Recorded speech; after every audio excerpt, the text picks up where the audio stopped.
like to give everybody out there listening a very warm White Cat welcome, because you're tuned in to the White Cat Outdoors podcast.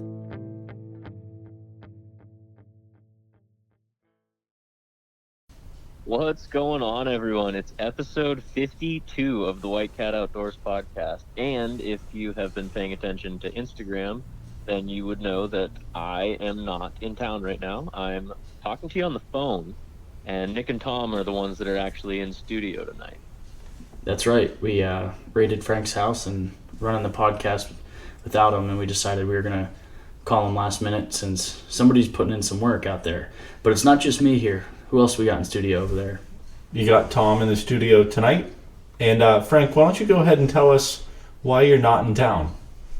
Well, I am down in North Carolina doing some monster buck hunting, and Dad and I came down. He used to take me and DJ down to North Carolina where we're at years ago, like 15 years ago was the last time we were down here when we were little kids. Same outfitter? What's that? Are you going at the same outfit? Yeah, same place. Yep.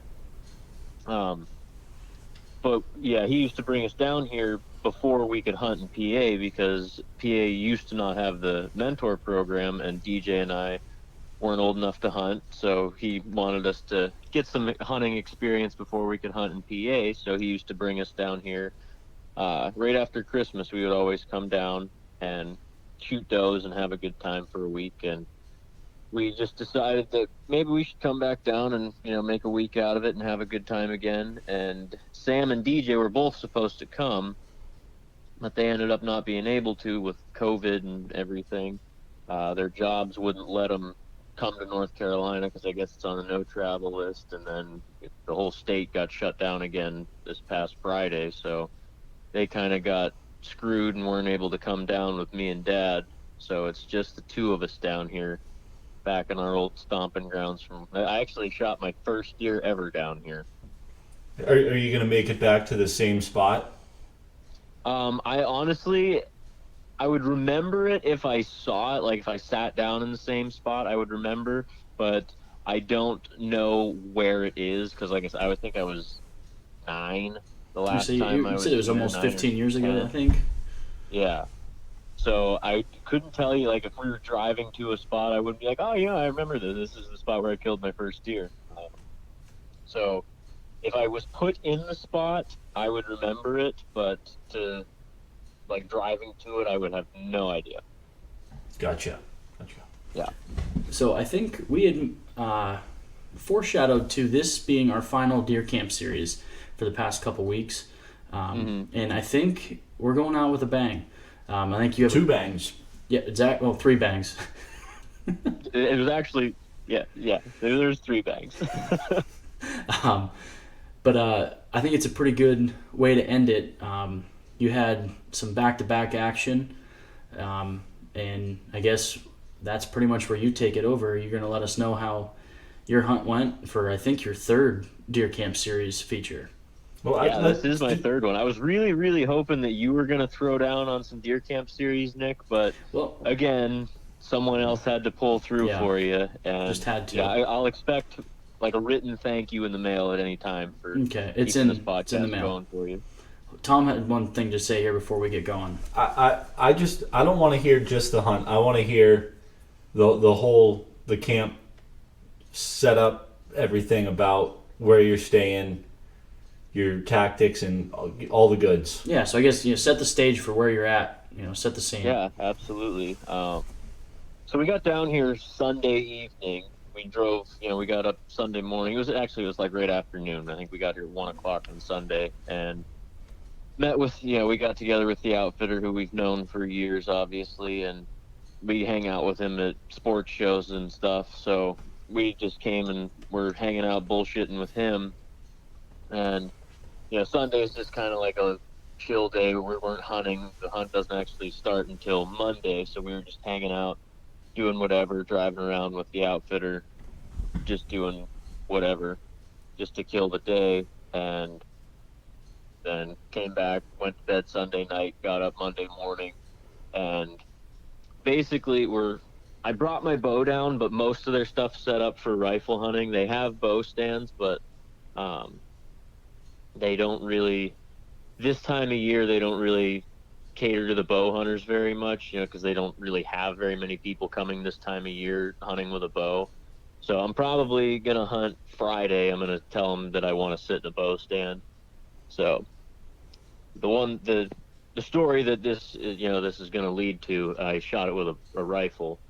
But so the first day, the guy like comes and picks us up and takes us to our spot, and they are allowed to bait in North Carolina. So they have a lot of different types of setups. They have some food plots. They have some bait stations that they just dump corn piles out.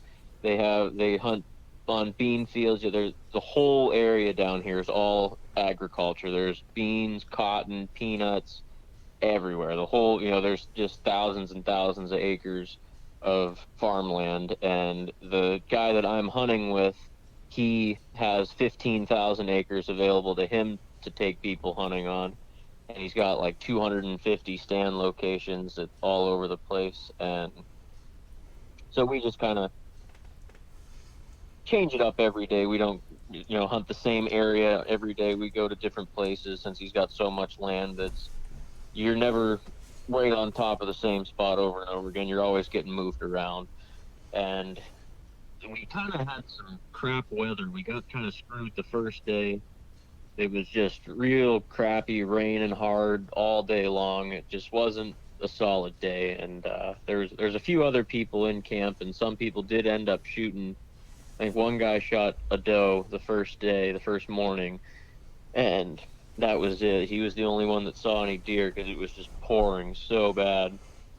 So that kind of sucked. And the following morning, I thought was going to be a really, really hot morning, because we had all that rain the day before. There was no movement going on, and then it was supposed to get really cold. It dipped down into the 20s, which is really cold for down here in North Carolina.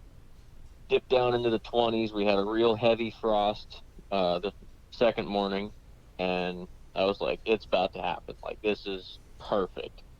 So we go out, get set up, and I was sitting on this big radish field. And it's not big. It was probably 100 yards by 200 yards. It was kind of hidden back in the woods a little bit. So I'm sitting on the edge of that. And I'm like, it's over. I'm gonna shoot some deer here. It's gonna be wild. And I sat there all morning till about 10 o'clock and didn't see a deer. Saw a few squirrels, but no deer. I couldn't believe it. Just one of those mornings, that you just feel perfect. As soon as you walk out into the woods, you're like, it's the morning to shoot something. Been there. Yeah, exactly. So, and Dad didn't see anything either. Dad I forgot, he saw some deer the first morning, but one of his employees called him, and he was talking on the phone while he was in the tree stand, so he didn't get an opportunity to shoot because he was too busy on the phone. But second morning, he didn't see anything. And so we came back, had some lunch, hung out a little bit, and we're getting ready to go back out for the evening. And the guy comes to get us, and we were following him. He was putting some other guys in a different spot, and he told us just to pull over on the side of the road and wait for him for a second, and he was going to take us down to our spot, and he was going to drop the other guys off. So we're sitting there waiting, and then a couple minutes later, he pulls back up and starts waving. He's like, "Hey, Whitey, get in my truck." He's like, "This other spot just became available," because it's a big bean field. It's like 100-acre field full of beans. And the farmer was going to be picking it that evening, right when we were going out. But he decided, for whatever reason, to not pick it. So they knew it was a hot spot. They've been seeing some nice bucks going out into this field. So he's like, I kind of got to change the program up here. They were going to take me and Dad to one spot, and then this other field became available because the guy wasn't picking. So he's like, all right, we're going to go set you up over there. And the whole drive over there, he's saying, this is the spot. It's going to happen. Like, there's always deer coming out into this field. There's been a couple really nice bucks coming out. It's almost a sure, it's as close as you can get to a sure thing, supposedly. You never know, obviously, but just one of those spots. So we pull up, and I go back to my stand, get set up, and I sit down, and it couldn't have been 10 minutes. doe comes walking out into the field, and he was talking about these bucks coming out, and he was saying they usually show up, right the last bit of light. And so this doe comes out at 3:30, and I was like, should I shoot her? And I was kind of going back and forth with myself a little bit, and I ended up saying, well, it's 3:30. I got plenty of time to let the field cool down. If I shoot, you actually texted me or actually Snapchatted me about it, them being out there. yeah, yeah. I think I sent it to Tom too. I sent Sure you guys did. Snapchats. Picture of the deer out in the field, saying that I think I might lay her down, and which I ended up doing. She was about 150 yards out, and so I had a real solid rest. It was easy shot, and I was like, I'm gonna try to shoot her in the head just because she's a doe, just to No see what I tracking can do. required. And so I let a shot ring out, and very visibly I did not hit her because she took off running, and she ran like 50 yards closer to me, and then another deer came running out into the field after I shot. I was like, okay, this is weird. Usually when you shoot, you don't see more deer. It was kind of funny. And so she was still standing there, and she was facing me at this point, and I let second shot go, and she folded right up, went right down, and was toast. So I was like, sweet. What were you using? For a rifle? Yeah, were you using your My 30-30? 7mm 08. It's actually, I used that same gun to shoot my first deer down here. So Classic. same gun. Very cool. Yeah, it was pretty sweet. So she's down out in the bean. She's probably about 100 yards off of the wood line. And so I was like, sweet, all right, I'm just going to hang out. And texted my dad, said, I had a deer down. And I texted Nick, and he did not believe me. He asked for proof. Because Rightfully you guys so. heard a couple weeks ago on the one podcast that I tend to lie about when I shoot deer to Nick. So he asked for confirmation of this. I was like, well, I'm going to sit out the rest of the evening and hopefully a buck comes. So you won't get any confirmation for a little while. And so I sit there a little bit longer, and it was probably close to an hour later. I was just looking around, just kind of scanning the field, not paying too much attention because it was still pretty early. I figured, in the next 15, 20 minutes, it was probably going to start heating up and deer were going to start getting into the field. So I was starting to pay a little bit of attention, and I was kind of like looking down at my feet just for a minute, and I looked up, and as soon as I looked up, I saw a rack coming out into the field right on the edge of the wood line. And so as he stepped out of the wood line, right away I knew it was a buck that I was going to shoot, because most of the deer down here, not to say that they don't shoot big bucks down here, but typically what you're going to see is a little bit smaller buck than what we're used to back in PA. And obviously they do have big bucks running around, but for the most part, they're, decent 8s. You can expect to shoot a basket 8-point. So when this one stepped out, I could see he was nice and wide, decently tall. I was like, oh yeah, he's definitely getting the hammer. So he's walking out into the field. I throw my gun up, click my safety off, gave him a quick map, stopped, looked right at me, and I was like, oh, this is perfect. Squeezed the trigger off. He heel kicked hard, took off with his tail down, and he kind of like ran away from me and like started veering back towards the woods, and I didn't really get a good bead on where he went into the woods at. So I was like, well, I'm going to wait a minute, just let him expire, because I knew I crushed him. I hit him hard just by the way he acted. And so I sat there for a minute, and I texted the guy that dropped me off. I was like, hey, I got a buck and a doe. He's like, all right, well, I'm on my way. I'll be there soon. He's like, climb down, look for blood. So I sit there for a minute, just, making sure he's done, and start walking out into the field. And it was tough to go to like right where I shot, because he's out in the middle of a bean field. There's no landmarkers to say, follow, I shot him right here. So I just get to the wood line where I figured he went in at, and there was some tall grass on the edge. I was like, okay, I'm just going to see a bunch of blood here. I'll just pick up his track right there. I can at least find his track where he was running in the mud on the edge, and I'll find him no problem. So I walked down the field, and I walked probably 300 yards. I'm like, okay, there's no way he went this far, because just looking back at the stand, I was like, okay, he didn't go this far. So I turned around and I walked back. Didn't find any tracks, didn't find any blood. I was like starting to question a little bit, and I texted Tom, because Tom was asking, because I said that I shot a buck, and he's like, pictures, what's going on? And I was like, I'm having trouble finding blood here. I don't know where he's at. So I'm walking. I was like, okay, I'm going to turn around, walk back one more time just to try to find something. And as I'm walking, I got to a point, and I'm thinking to myself, it had to be right in here where he entered the woods.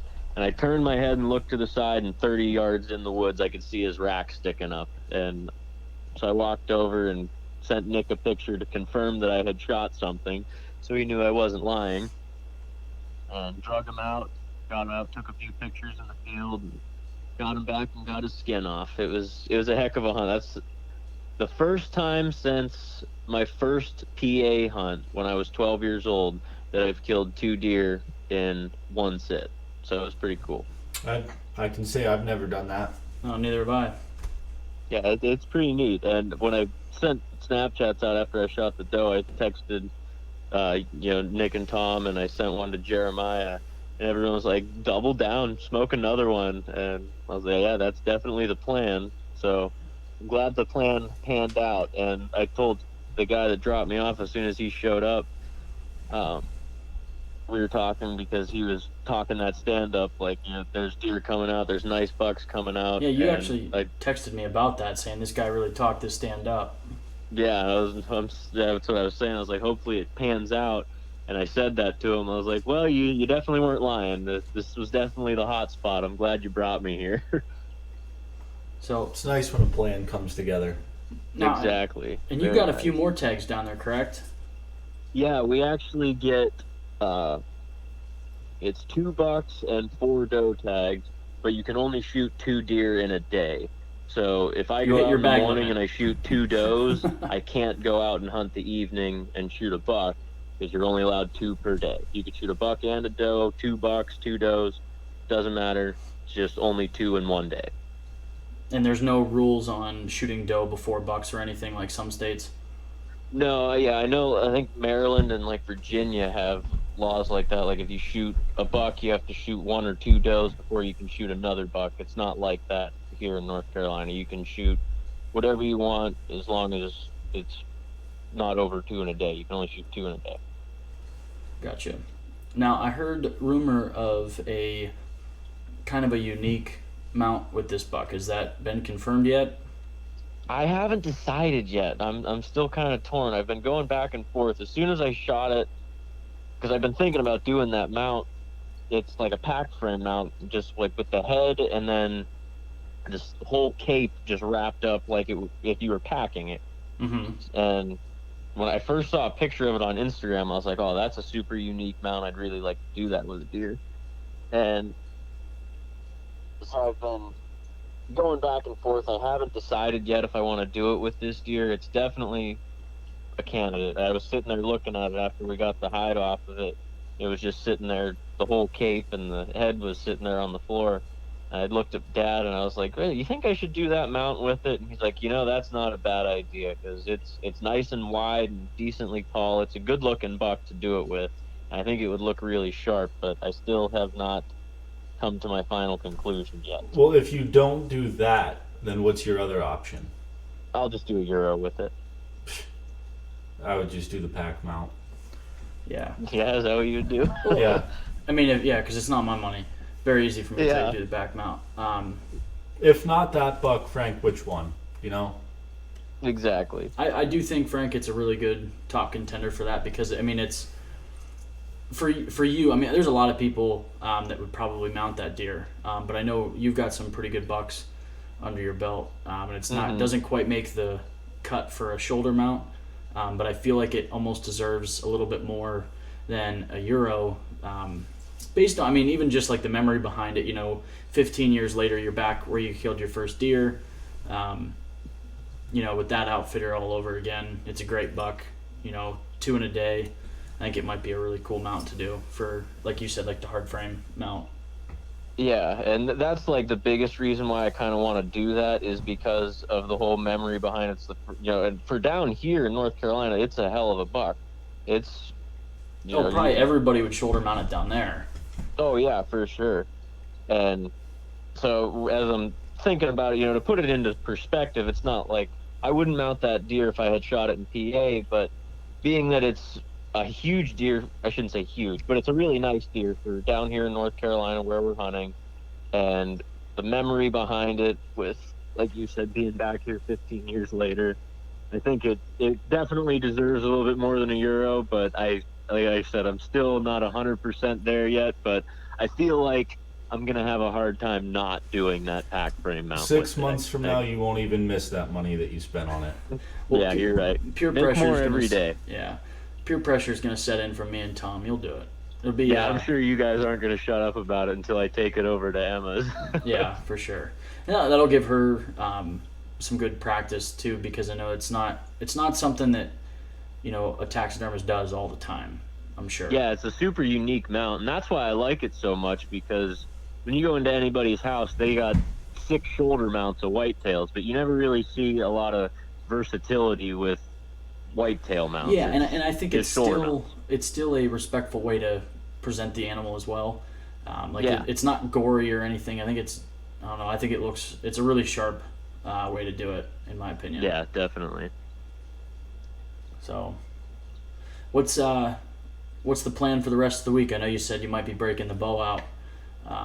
Yeah, tomorrow actually, today kind of sucked again. We had some really shitty weather again. It was pouring, it was freezing rain this morning, and it really came down hard this evening. I did end up seeing a few deer. I saw 7 does this evening, but nothing that I wanted to shoot. I could have shot, but I just decided not to. But since we had such shitty weather today, it's supposed to cool off and be frosty tomorrow. I think tomorrow is going to be a really good day to hunt. And then Friday is supposed to be another really nice day. It's supposed to be kind of cool and sunny. So we got 2 days left of the hunt, and I think they're going to be the best 2 days to hunt. I think it's going to really, really be good stuff, and we're going to see a lot of deer here coming up the next couple of days. Nice. Yeah.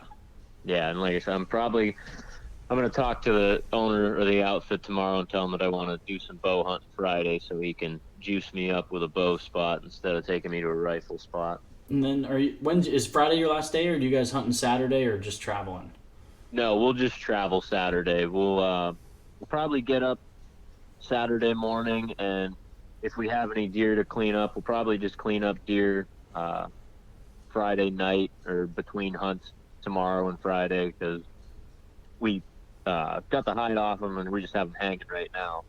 So we'll probably get them, the ones that are dead now, we'll get them cleaned up tomorrow and Friday. And then if we shoot anything like Friday night, we'll get up early Saturday, get them cleaned up and taken care of, get them in bags, and then we'll head up and we'll be driving home, and we'll be back home Saturday night.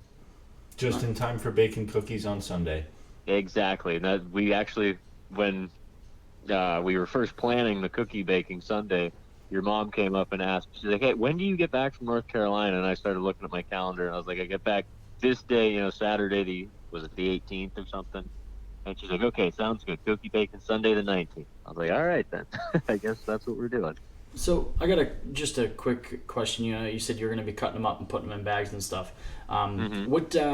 What's your guys' equipment down there for processing your deer, and how do you plan on getting it back driving from North Carolina all the way up to Erie, PA? Well, they have like a huge walk-in cooler because they do this all the time, obviously.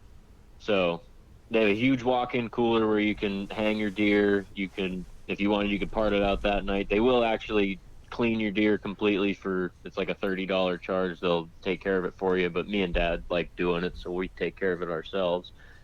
So we have it scun and just hanging whole right now. We'll get it quartered up and debone everything and get it in bags. And then they have freezers, like a couple of chest freezers that you can put your stuff in. So we'll get it all frozen, the stuff that we cut up tomorrow. and we'll just throw it in coolers for the drive home. And if we kill anything Friday night, it obviously won't be frozen, but it'll be cool because the weather's cool, and we'll have it in a cooler overnight. And then you can just pack it on the bottom. Already frozen.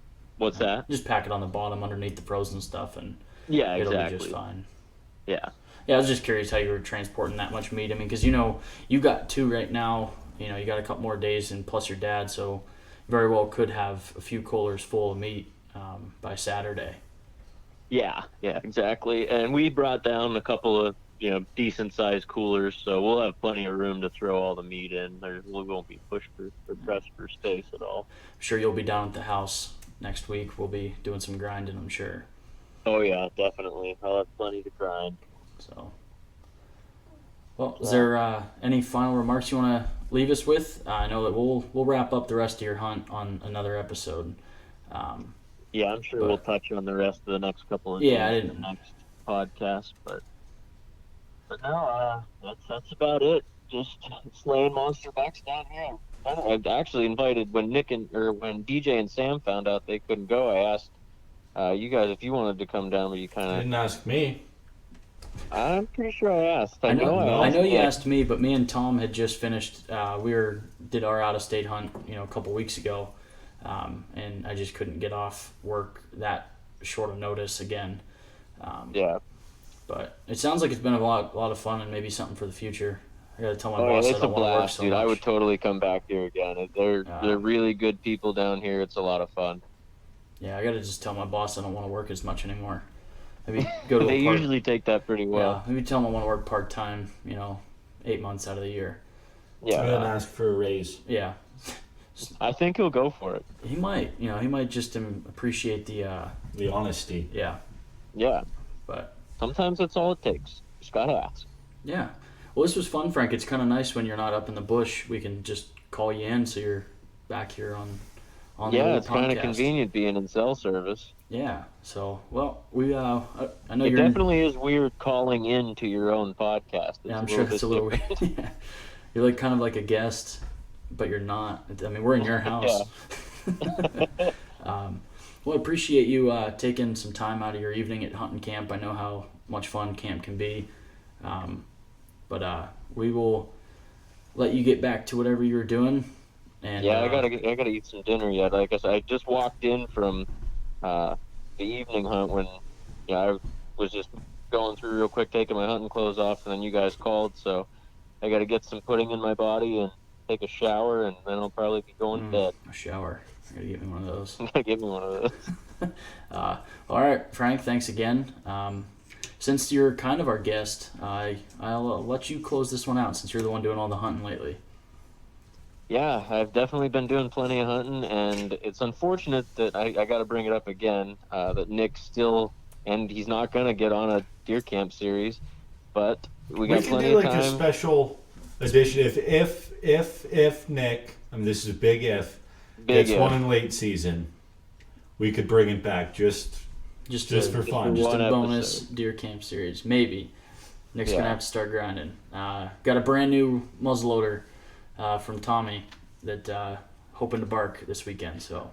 Oh man, well hopefully you make that happen, and everybody else that's out there listening, if you want to get a deer like hopefully Nick does, you got to make sure you're getting outside.